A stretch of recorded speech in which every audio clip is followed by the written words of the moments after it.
Bonjour aux uns et aux autres, ceux que j'ai encore pas eu l'occasion de saluer.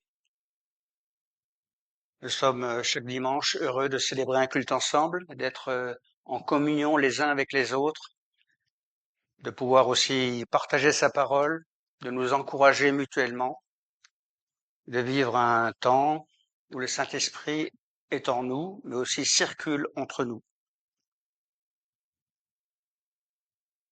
Comme le calendrier liturgique nous y invite, donc nous sommes le dimanche de la Pentecôte et je remercie Ruth déjà pour son introduction sur ce temps de la Pentecôte.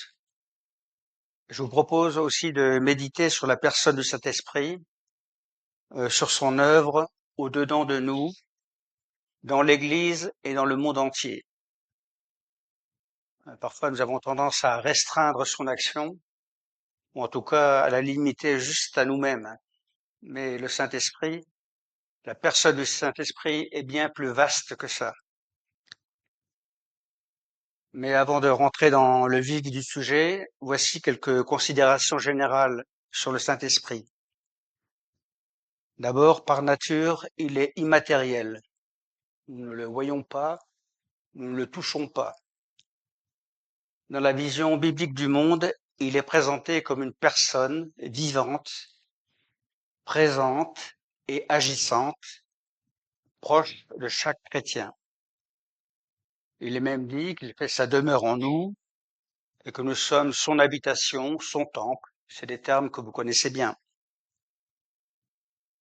La présence de Dieu près de nous et en nous est une force de vie qui nous fait exister et nous tenir debout. Sa principale fonction est la communication et la communion entre le Dieu immortel et invisible et nous, ces créatures mortelles et physiques. Alors, je sais pas, on pourrait parler de connexion ou de quelque chose qui nous permet d'être reliés au Dieu vivant. Il vient du Père et il nous conduit au Père par le Fils afin de nous faire vivre une vie nouvelle dans la présence de Dieu. Une vie nouvelle, une nouvelle identité, une nouvelle créature. Voilà les objectifs ou ce qui est en question. Dieu est esprit et la création matérielle et spirituelle de notre univers est l'œuvre de son esprit. Là où nous nous mouvons, ce que nous mangeons, le cadre de notre vie est le fruit de la création, de ce que Dieu a voulu de bon et a créé de ses mains. Le Saint-Esprit a donc sa propre identité et accomplit des actions personnelles qui le distinguent du Père et du Fils. Et c'est vrai, la nature de Dieu est pour nous insaisissable et cachée. Personne ne peut voir Dieu et subsister ou se tenir devant lui, c'est impossible. Il demeure dans une lumière inaccessible. Mais grâce à l'Esprit Saint, nous pouvons avoir une connaissance ou en tout cas une proximité plus importante. Il est esprit et présent en tout et partout, Dieu, mais il reste pour l'homme inconnaissable. Et c'est donc le Saint-Esprit qui nous fait connaître Dieu de façon unique et nous introduit dans la communion du Père et du Fils. Je dis de façon unique parce que nous n'avons pas tous les mêmes entrées ou, je dirais, la même connexion avec Dieu. Et le Saint-Esprit, en fait, nous permet de nous adapter finalement et d'avoir ce contact avec le Seigneur de manière individuelle, chacun selon notre caractère, notre tempérament, nos portes d'entrée. Les mots bibliques pour esprit sont roua et pneuma qui signifie le souffle de la respiration ou le vent. Le souffle de la respiration ou le vent. Quelque chose de parfois discret. Après, il peut y aussi y avoir des vents de tempête. mais c'est quelque chose qui est doux et léger. Le Saint-Esprit est donc la présence vivante et vivifiante de Dieu et en toutes choses. Nous connaissons les textes bibliques et nous savons que la Pentecôte fait suite à la mort de Jésus, puis à sa résurrection et enfin et après à l'ascension du Christ. Il est remonté au ciel. Il est auprès du Père. L'Esprit est en quelque sorte le deuxième médiateur qui aujourd'hui nous relie à Christ. Et tu as lu le passage dans le livre des Actes, et c'est vrai que le Saint-Esprit inaugure cette nouvelle saison pour tous les croyants. Quelles sont les actions concrètes du Saint-Esprit? On peut dire qu'il a inspiré le canon biblique. C'est lui qui a inspiré des hommes à écrire la Bible, et ça, la parole de Dieu. C'est lui le maître d'œuvre. Et puis, quand nous relisons l'Ancien Testament, nous voyons bien des prophètes qui se sont levés et qui ont parlé, poussés par l'Esprit, par le Saint-Esprit. Donc, nous parlons de la Pentecôte, mais il était bien présent avant aussi. C'est le Saint-Esprit qui imprime la vérité de la parole dans nos cœurs, qui nous la rend proche, compréhensible, mais qui l'imprime de manière personnelle aussi. C'est aussi lui qui nous illumine pour recevoir et comprendre sa parole. Il ouvre nos cœurs, notre intelligence, et nous aide à mieux comprendre ce que la parole veut nous dire. On peut dire que sa fonction, alors je ne sais pas si on peut dire ça, mais c'est d'être un guide intérieur. Je préfère cette expression à une voix intérieure. Je trouve qu'un guide intérieur, il y a plus d'épaisseur dans cette dimension ou dans cette expression, euh, quelque chose de peut-être plus objectif que juste une voix intérieure. La question, c'est est-ce que nous reconnaissons en nous ce guide intérieur quand il nous parle? Est-ce que nous sommes familiers à cette voix? Et puis, bien sûr, est-ce que nous obéissons aussi quand nous reconnaissons cette voix? Ça, chacun peut répondre pour ça. Mais je pense que la première question, c'est est-ce que nous sommes vraiment familiarisés à cette voix, à ce guide intérieur? Il est appelé le paraclète ou consolateur. C'est comme ça qu'on le nomme. Et dans cette situation, et le chrétien est plutôt passif, il reçoit la miséricorde et la consolation. Il reçoit, mais c'est tellement important. Quand nous traversons des périodes difficiles, des tempêtes, de savoir qu'il est le consolateur et que sa miséricorde supplée à notre faiblesse et à la tempête du moment et à nos difficultés, notre difficulté à le suivre. Il est aussi appelé esprit de sainteté. Et dans cette situation, le chrétien est plutôt actif, participant à la communion avec Dieu, collaborant avec son action, participant à son action. Il est aussi important de souligner que c'est un don de la part de Dieu. En fait, nous n'avons aucun mérite ou nous ne pouvons rien avancer en avant. C'est un don de la part de Dieu pour nous faciliter la vie, en tout cas pour croître et grandir en maturité avec le Seigneur.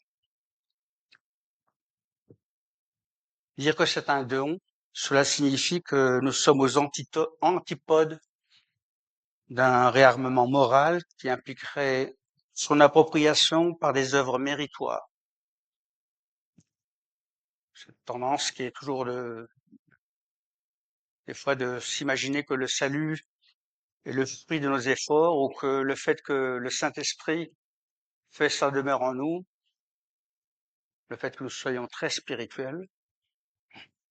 Non, heureusement, le Seigneur fait le don du Saint-Esprit. Il n'attend pas que nous soyons très spirituels pour faire sa demeure en nous. Bien entendu, nous sommes aussi appelés à croître et à grandir. C'est un don Donc c'est pas la poursuite d'une autoréalisation qui satisferait notre propre narcissisme. Alors pour faire court, on pourrait dire la recherche d'expériences spirituelles gratifiantes. Il y a cette tendance parfois et ce risque de, alors, comment dire ça, de faire du Saint-Esprit quelque chose qui nous permet d'être très centrés sur nous-mêmes finalement. Alors je vais dire faire court aussi, peut-être ça va faire un peu mal, mais dire sans arrêt Dieu m'a dit, par exemple, ça peut être très narcissique par moment. Bien sûr, il nous parle, mais soyons aussi dans l'humilité. Ne laissons pas de nous approprier le travail du Saint-Esprit, que ce soit peut-être dans ce qu'il réalise en nous ou au milieu de nous. Ce n'est pas quelque chose que nous pouvons nous targuer ou être fiers. C'est un don que le Seigneur nous a fait et euh, notre reconnaissance et notre adoration va d'abord à lui. Je cite ici le psaume 36, verset 10. Auprès de toi est la fontaine de la vie. Par ta lumière, nous voyons la lumière. Je propose maintenant d'examiner à travers l'évangile de Jean, parce que l'évangile de Jean parle beaucoup de ça, 5 passages qui nous présentent la personne du Saint-Esprit et son action. Alors, je lirai ces différents textes dans la parole vivante, transcription moderne de la Bible qu'une. Alors, une première lecture dans Jean, chapitre 14, les versets 15 à 18. Si réellement vous m'aimez, vous vous appliquerez à suivre mes instructions. Et moi, je demanderai au Père de vous donner quelqu'un d'autre pour vous conseiller et vous défendre, afin qu'il reste pour toujours avec vous. C'est l'Esprit de vérité, celui que les hommes loin de Dieu sont incapables d'accueillir, parce qu'ils sont aveugles pour ce qui le concerne et qu'ils n'en ont aucune notion. Pour vous, par contre, il n'est pas un étranger, car il est auprès de vous, il demeurera en vous. Non, je ne vous laisserai pas seuls comme des orphelins dans le monde, je reviendrai auprès de vous. Si réellement vous m'aimez, ces paroles sont pour ceux et celles qui aiment le Christ et désirent le suivre de tout leur cœur. En fait, tous ses disciples à travers tous les temps. Seul critère, si réellement vous m'aimez.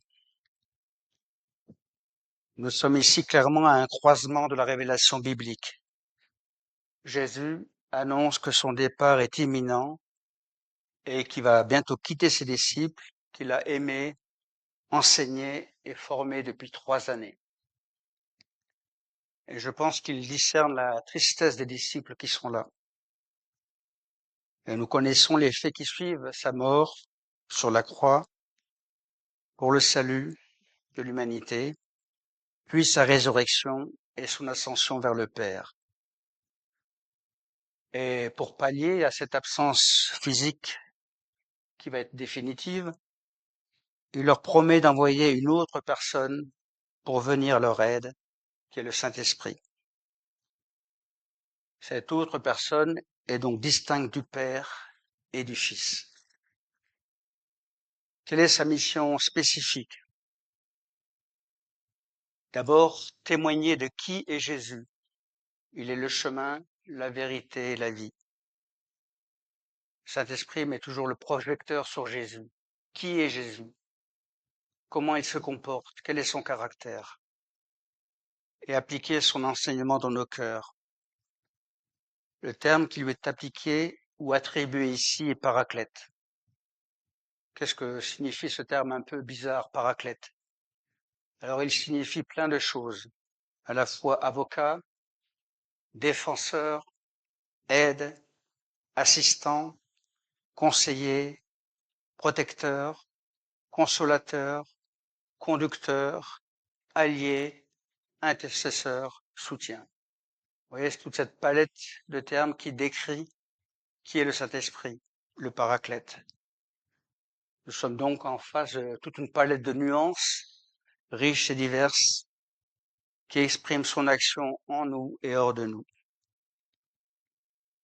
Nous ne demeurons pas orphelins ou seuls dans cette vie, car sa présence est permanente jusqu'à la fin de notre vie ici-bas, jusqu'à ce que nous rendions notre propre souffle à nous.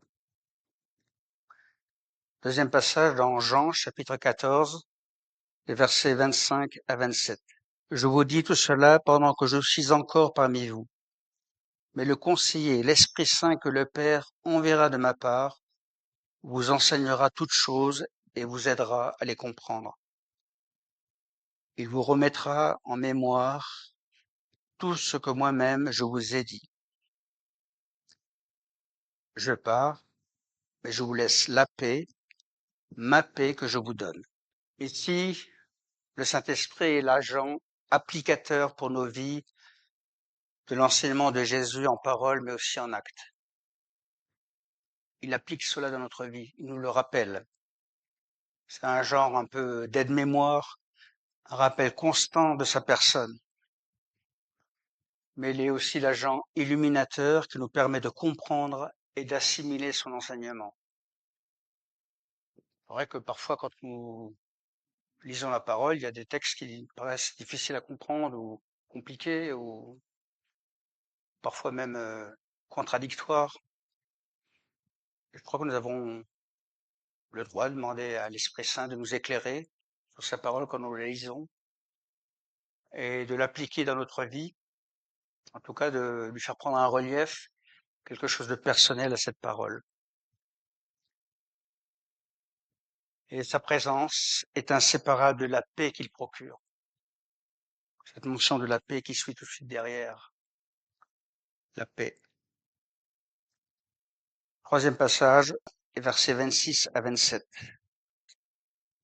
Quand le conseiller, c'est Jean 15, versets 26 à 27. Quand le conseiller sera venu, celui que je vous enverrai d'auprès du Père, l'Esprit de vérité qui vient du Père, il rendra lui-même témoignage de moi.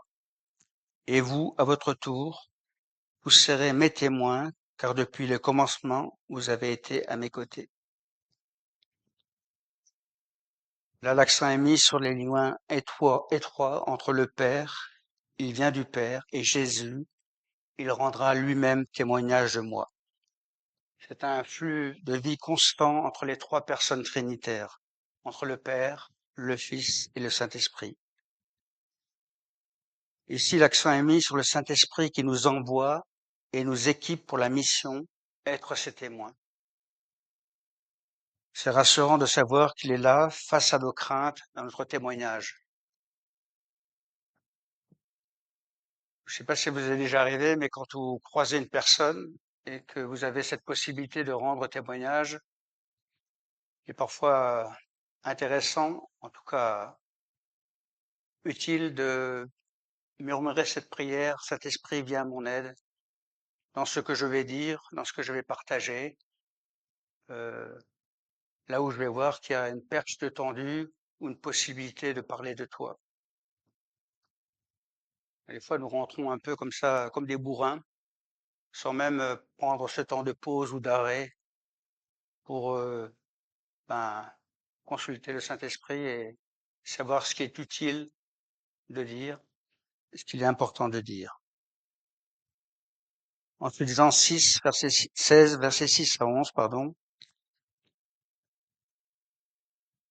Pourtant, à cause de ce que je vous ai dit, la tristesse a envahi vos cœurs. Pourtant, c'est la pure vérité que je vais vous dire. Si je m'en vais, c'est pour votre avantage. En effet, si je ne m'en allais pas, le conseiller divin ne viendrait pas vers vous.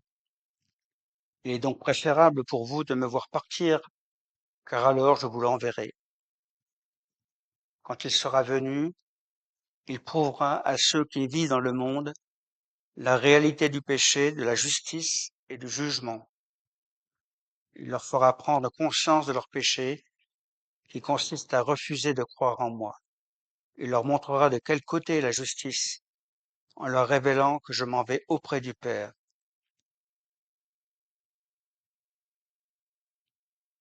Lorsque vous m'aurez perdu de vue. Enfin, il leur ouvrira les yeux au sujet du jugement divin, puisque le dominateur de ce monde est d'or et déjà condamné. Nous sentons la tristesse des disciples, profonde des disciples, et Jésus répond à cette tristesse. Là, Jésus nous parle du Saint-Esprit, de son action à l'égard du monde qui ne connaît pas Dieu, qui ne le reconnaît pas.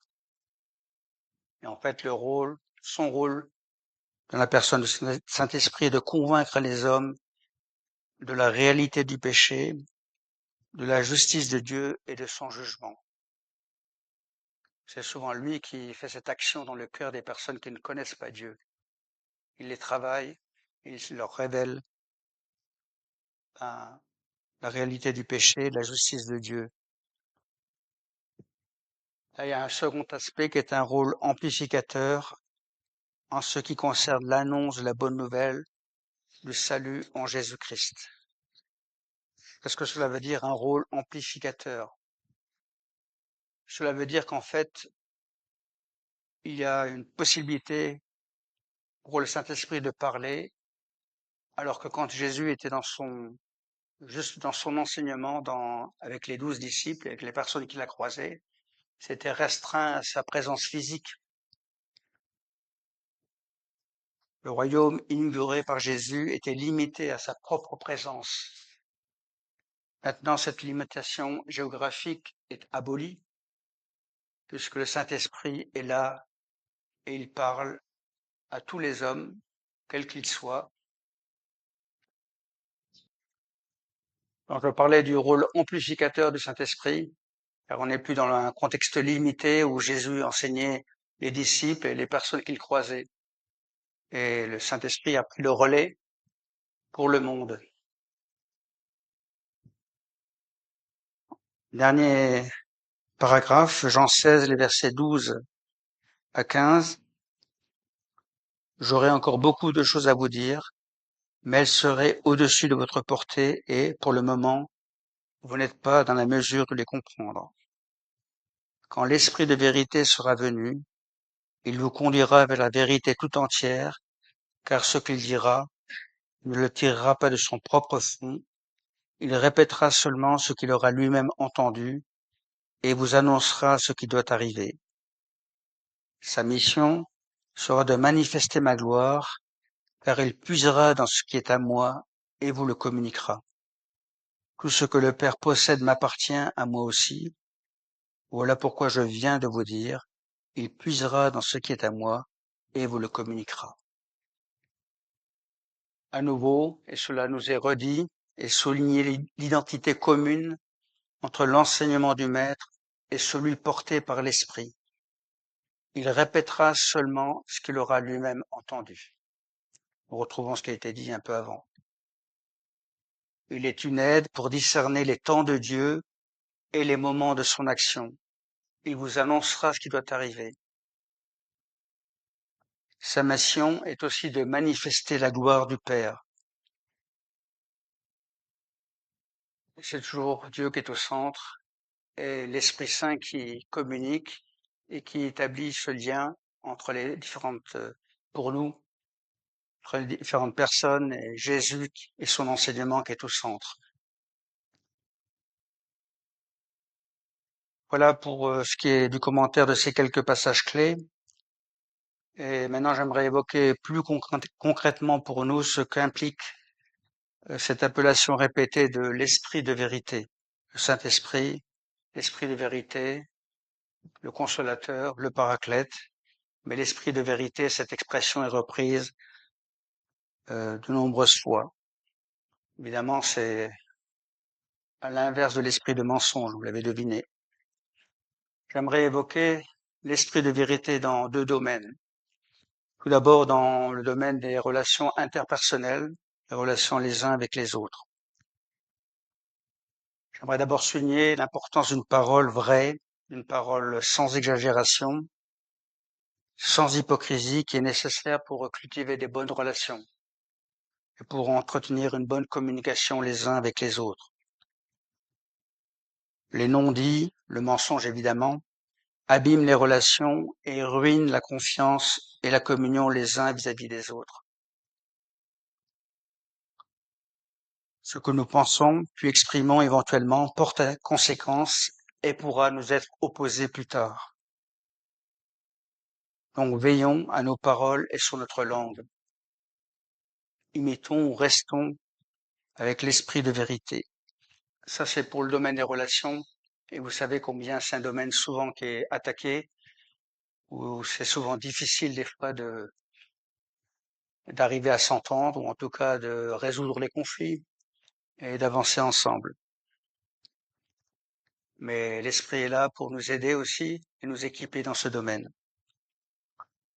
Et puis j'aimerais évoquer cela aussi sur le plan personnel. J'aimerais reprendre ici une expression chère à Simone Paco, je ne sais pas si certains ont lu ses livres, qui est une psychothérapeute chrétienne, qui a beaucoup travaillé dans le milieu catholique et qui a parlé d'évangélisation des profondeurs. Évangélisation des profondeurs. Il y a également des séminaires qui sont organisés dans ce sens-là.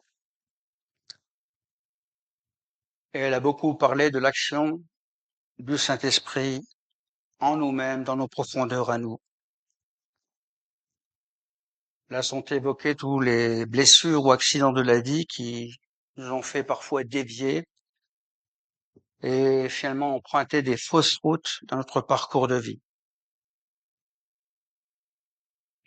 Quelles peuvent être ces fausses routes? Ça peut être par exemple nos émotions que nous avons anesthésiées ou que nous ne formulons plus. On peut dire aussi se blinder par rapport aux événements, se protéger. Également parfois des stratégies d'évitement dans la communication, dans les relations. Au lieu de parler des choses, ne pas demeurer dans des non-dits, essayer de les exprimer avec amour. Tout cela sont souvent des fausses routes qui nous font dévier. Il peut être salutaire de demander à l'esprit de vérité de nous sonder et de mettre des mots sur des mots. Mettre des mots sur des mots, c'est-à-dire essayer parfois de décrire finalement ce qui nous a blessés. Ça peut remonter parfois loin. Essayer de décrire parfois là où nous avons été dans l'incompréhension, dans la difficulté. Essayer d'amener de la clarté, de la lumière et d'exposer cela à la lumière du Saint-Esprit. D'abord, c'est pas facile souvent. C'est difficile, c'est parfois un travail de longue haleine qui demande du temps. Et parfois, nous avons aussi besoin d'aide pour effectuer ce trajet et prendre conscience de ce qui nous habite, de nos blessures et de nos difficultés. Il est important aussi de bien situer nos émotions, de réaliser quelles sont nos limites et d'abandonner ce vieux rêve de toute puissance qui colle tellement à notre identité. Vous savez, quand on n'accepte pas ses limites, ses vulnérabilités, les limites qui peuvent être dues à la maladie, plein de choses, et nous avons du mal finalement à aller au-delà de ça.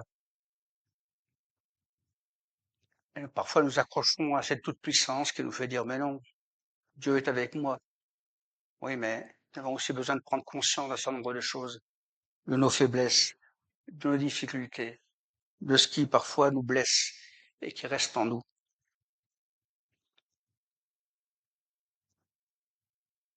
Et puis, il y a des deuils à faire face à des pertes de toutes sortes.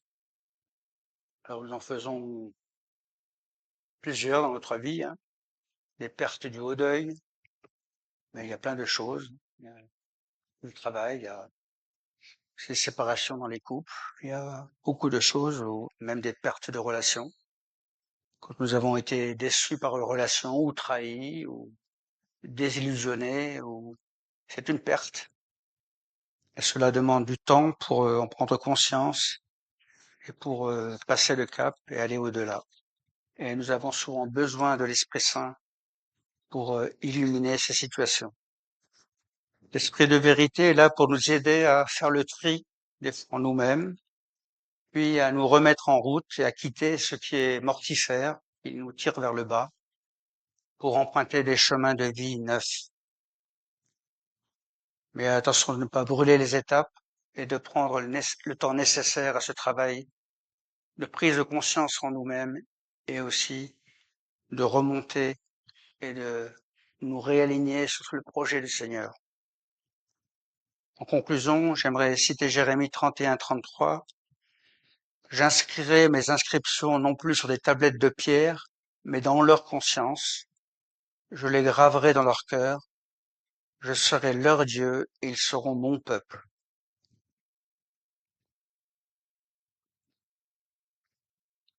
Avec l'envoi du Saint-Esprit, cette promesse du Père s'est réalisée.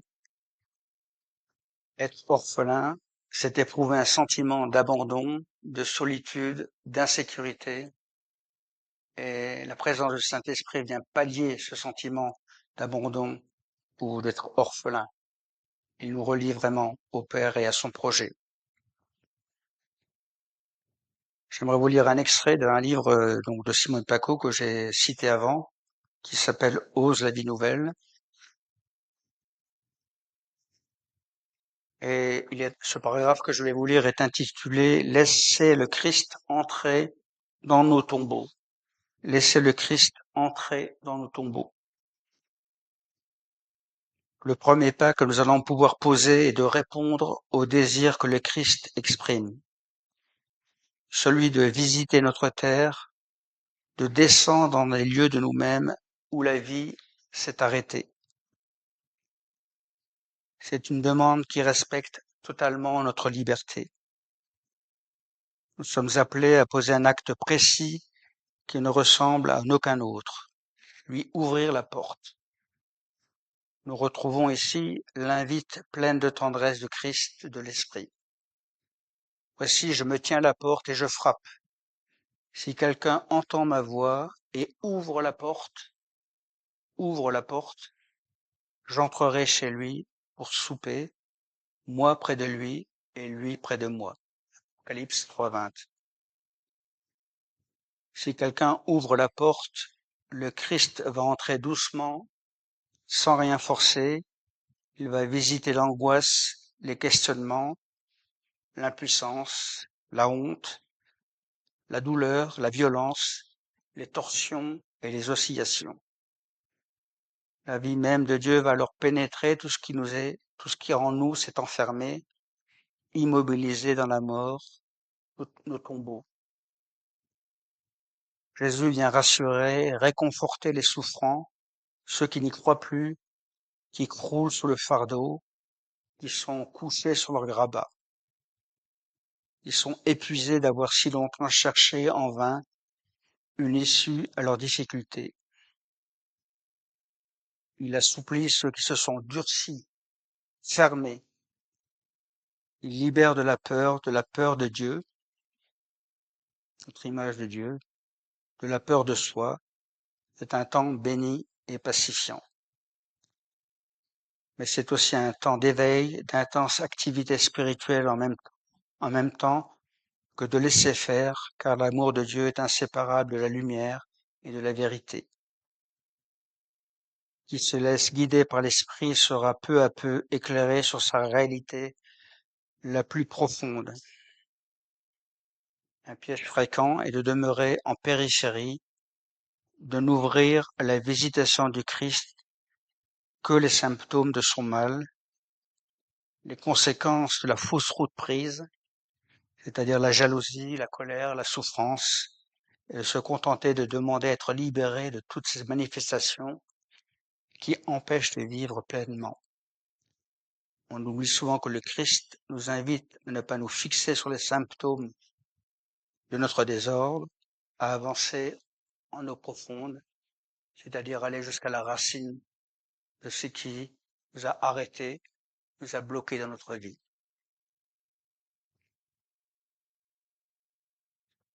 Merci pour votre attention. Je propose de prier encore ensemble.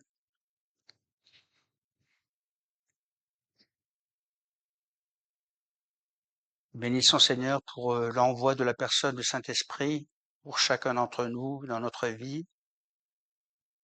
Nous te bénissons pour ton œuvre, qui est une œuvre pleine d'attention, de douceur. Parfois la voix est plus forte, mais nous savons que tu sais doser cette voix et son intensité. Merci aussi pour la liberté que tu laisses à l'homme de répondre ou pas à cette invitation, de nous exposer ou pas, ou plus ou moins à ta lumière. Nous savons que tu fais les choses parfaitement, avec le temps nécessaire, rends-nous disponibles à son action dans notre propre vie, dans nos relations les uns avec les autres.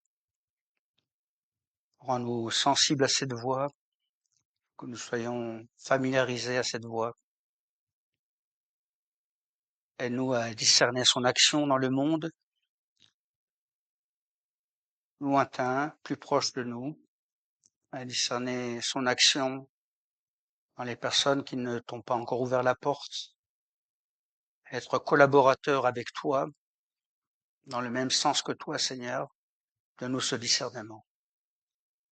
Te bénissons pour son aide. Amen.